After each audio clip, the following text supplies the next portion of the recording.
T20 Bharat અને south Africa મેચની જે પ્રમાણે સ્ટેડિયમ પર હાલમાં જે પ્રમાણે જે દર્શકો છે જે ક્રિકેટ દર્શકોમાં ચાહમાં જે ઉત્સાહ જોવા મળી છે ત્યારે હાલમાં કહી શકાય કે જે ખાસ કરીને જે ટ્રાફિક વ્યવસ્થા માટે જે કહી શકાય કે ટ્રાફિક વિભાગ દ્વારા જાહેરનામું બહાર પાડવામાં આવ્યું હતું ત્યારે જે કહી શકાય બપોર 3 વાગ્યાથી રાત્રે 2 વાગ્યા સુધી આ મેચ પૂરી થાય ત્યાં સુધી ટ્રાફિક જાહેરનામુંનો અમલ લોકોએ કરવાનો રહેશે.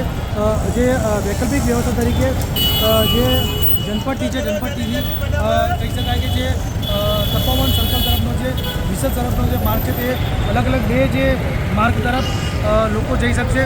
ત્યારે હાલમાં કહી શકાય કે જે બપોરે 3 વાગ્યાથી આ જે મોટેરા સ્ટેડિયમ તરફનો માર્ગ છે તે બંધ કરવામાં આવશે. ત્યારે લોકોએ બંને અલગ અલગ જે વૈકલ્પિક વ્યવસ્થા છે તપોવન સર્કલ છે તેમજ વિસદ તરફના 2 માર્ગો છે તેનો ઉપયોગ કરવાનો રહેશે. હાલમાં કહી શકાય કે ટ્રાફિક વિભાગ છે પોલીસ વિભાગ દ્વારા પણ સમગ્ર જે ટ્રાફિકનું બંદોબસ્ત પર આયોજન કરવામાં આવી રહ્યું છે.